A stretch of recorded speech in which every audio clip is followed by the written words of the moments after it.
Hey, I just wanted to make a video if this is something that you are not interested in. Don't feel like you have to watch these videos, but I kind of wanted to help set a pace for you. So I know a lot of people are very overwhelmed with all of this, so I'm going to kind of help you. And so I know I'm going to consider this day one. So we're going to look at this as day one. So all of the assignments that have been assigned to you are for the remainder of the school year.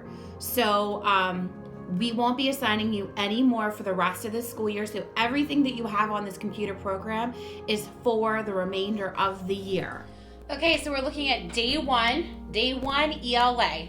So day one ELA, the first skill we have is synonyms. Synonyms, if we remember from learning in the classroom, synonyms are words that mean the same thing, like pretty and beautiful, or hungry and starving, or tall and giant. Those are synonyms. So the first few questions are going to ask you about synonyms, and you're going to read the sentence and you're going to answer which word is the synonym for another. And I'm working with what I got here, and this is my daughter's little marker board, but anyhow.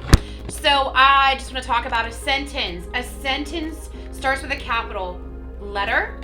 It has a subject, and if you remember in class, we had that whole train across our one piece of paper that had the subject and then the predicate. So we had the who was connected to the what, okay? And then it has to end with punctuation. So you have to have a capital, subject is the who or what connected with what they did, okay?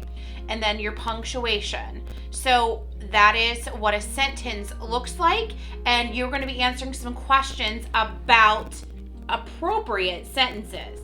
Okay, we also have learned this year, which you've learned for years, the past, about vowels, A-E-I-O-U. So we have learned in our Simple Solutions grammar almost every day. We did a lot of things with vowels. We had to find the consonants, and we had to find the vowels, and we had to find the patterns. So these are all the vowels in our alphabet.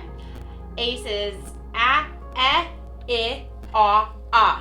So these are our vowel sounds. So they're going to ask you some questions about the vowel sound. All right, on one of your sections of your review, they're going to ask you to put an S for a short vowel and an L for a long vowel. So remember, long vowels say their own names. A, E, I, O, U. So those vowels say their own names. They're called long vowels. And then the short vowels say the other sounds. A, I, A. So when you are saying a word, you're going to have to determine whether or not the vowel in that word is saying a short vowel or a long vowel. We've actually done this on our Simple Solutions grammar at school as a review. All right, the next thing we have are syllables. Syllables. That's the next thing we're going to be talking about. And syllables have at least one vowel in it. Okay? So they have the word example station. Station. So that's 2 syllables. We've talked a lot about this in our Simple Solutions with syllables as well. And you had to figure out how many syllables were in a specific word. So they have Indian, blanket, camel, rabbits, baseball, elephant, telephone, and sled. So you have to choose how many syllables are in each of those words. Okay, day one, math. All right, so we are talking about telling time. And they are having you look at, they are calling it a dial face clock, which we know it as an analog clock. Okay, so the dial face clock, we have to look at it to measure time, and we're going to be looking at just 2 ways. We're going to be looking at quarter after. So we look at the hour, and then the minute hand would be pointing at the 3. That's the 15 minutes after, that's a quarter after. All right, then the other way that we're going to be looking at the clock is a quarter till. So right now it is 10:45, and in 15 minutes it will be 11. So it is a quarter till 11. Okay, so just a little recap here. This is our clock. So when the minute hand is pointing to the 3, that is a quarter after. And we would have our hour here in this box, and then it would be 15. And then a quarter till, the minute hand is pointing to the 9. And what it would look like in digital form would be the hour that is going to be soon, and then 45. Okay, so let's look at this clock as a practice. So we always look at the hour hand first. So the hour hand, remember, is the shorter hand, and it is pointing to 11. So it is 11, and then the minute hand is pointing to the 3. And if you look at my clock, it actually even says 15 right here. So it is 11:15, which is also called a quarter after 11. Okay, this one's a little trickier. So we're gonna first look at the hour hand. So the hour hand's the shorter hand, and it's pointing to the 4. So that's our hour, 4. And then we're gonna look at the minute hand, and it's pointing to the 3. So we could do what we've done before, where we make our little whoops, whoops, whoops, and count by 5s. Or look at Mrs. Wargo's clock. It actually already has the little 15 right there. So, and we are learning what this is called. It is 4:15, also known as a quarter after 4. Okay, so we're gonna switch gears here, and we're going to go to quarter till. Okay, so we are going to look at the hour hand, which is the shorter hand. And the hour hand is between the 7 and the 8. So let's remember what we talk about all the time, okay? So even if you are between 7 and 8, you can't say that you're 8. You are still 7. So no matter how close that is, it's still 7, okay? It's almost 8, but it's still 7. So this is 7. And then we know that the 9, when it's pointing to the 9, it's 45. And we can look here at my clock, and it actually says it right there on the clock. So it's 7:45. That means it is a quarter till 8. It is a quarter till 8. It is almost 8. Okay, let's look at this next example. It is pointing to that 9, so we know we're still talking about the quarter till. So first we're going to look at the hour hand. The hour hand is between the 2 and the 3. Remember, it doesn't matter how close it is to the 3. Until it crosses over to the 3, we cannot even discuss that the hour is 3 o'clock. Okay, so it is 2, and then we go over here and we look, and it's pointing to the 45. And remember, we could bloop, bloop, bloop around the clock with our little swirls, but we can look right here on this clock. It actually says 45, and at some point you're going to need to memorize that when it's pointing to the 9, that means 45. So it's 2:45, or it's a quarter till 3. One of the other things I like to talk about when we're talking about quarter till and quarter after is that we all know that a dollar is made up of 4 quarters. 1, 2, 3, 4 quarters. A dollar is made up of 4 quarters. Well, it's kind of the same on a clock. The clock is made up of 4 quarters. 1, 2, 3, 4. 4 quarters on a clock. So when we are coming from the beginning of the clock to here, that is 1 quarter after. Okay? And then when we are coming here, that is 1 quarter till.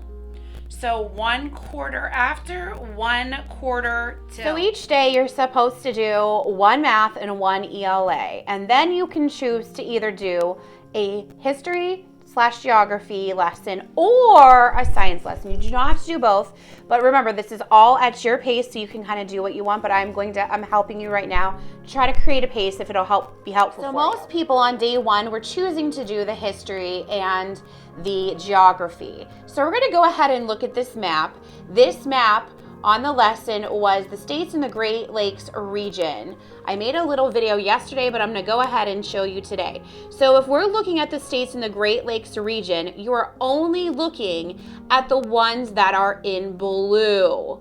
Minnesota, Wisconsin, Michigan, Illinois, Indiana, and Ohio. They are the only ones in the Great Lakes region because they are the ones here that are touching these particular Great Lakes. I am not in the student mode right now, I'm in the teacher mode, but remember, you can highlight this, and over here you'll have a bar where it can read it to you. I don't have that option right now, but you do, so if you want to have it read aloud. Here's a closer image of the map.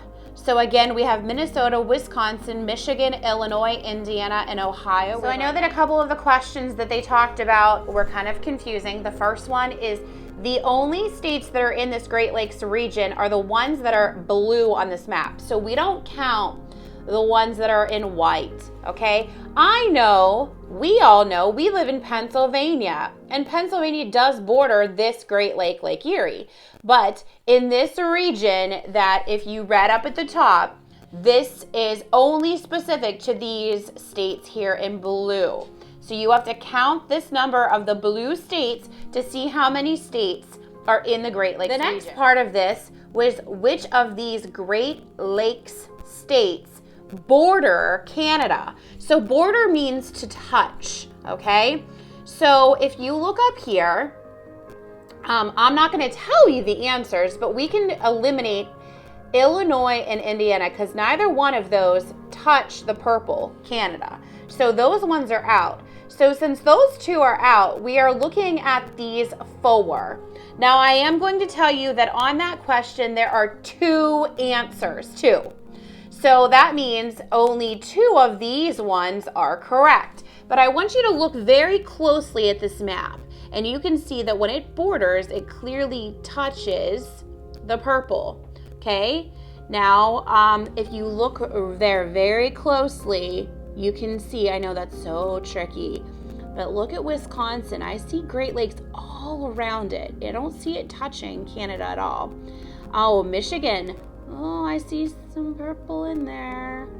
And Ohio, I see Lake Erie. I don't know if I see any purple. So you're gonna have to look at that very carefully to kind of study that and see which ones are in the Great Lakes region. I just wanna remind you that this entire program, you can go at your own pace. Whatever you, as a family unit, feel is working best for you. Say there are days that are like, you know, not so nice out and you want to get more work done that day. You can do it that way. Say there are days that it's really sunny and maybe you don't want to spend as much time working on it. That's fine too. But what the recommended time is for a third grader is, I believe, an hour and a half a day on the online program. So this is not meant to stress you out or make you feel overwhelmed. I'm gonna try my best to break it down for you the best that I can. Also, with some of the lessons, you obviously are going to have it's not a quiz, but like a little check section to see that you understand what you read, what you learned, and you're gonna answer those questions. And remember, you get 2 attempts to do it and pass it. If you don't pass it, it's going to alert me, and then I'm probably going to have to reassign it to you so that I know that you're understanding it. Last thing I want to say is that with some of the lessons, after the lesson, like the next one might be a quiz or it might be a lesson. So it's a little bit different each time. So I'm not going to be reviewing anything when it comes to the quizzes and things like that. Obviously, you're just going to have to kind of go with what you've learned within the lesson.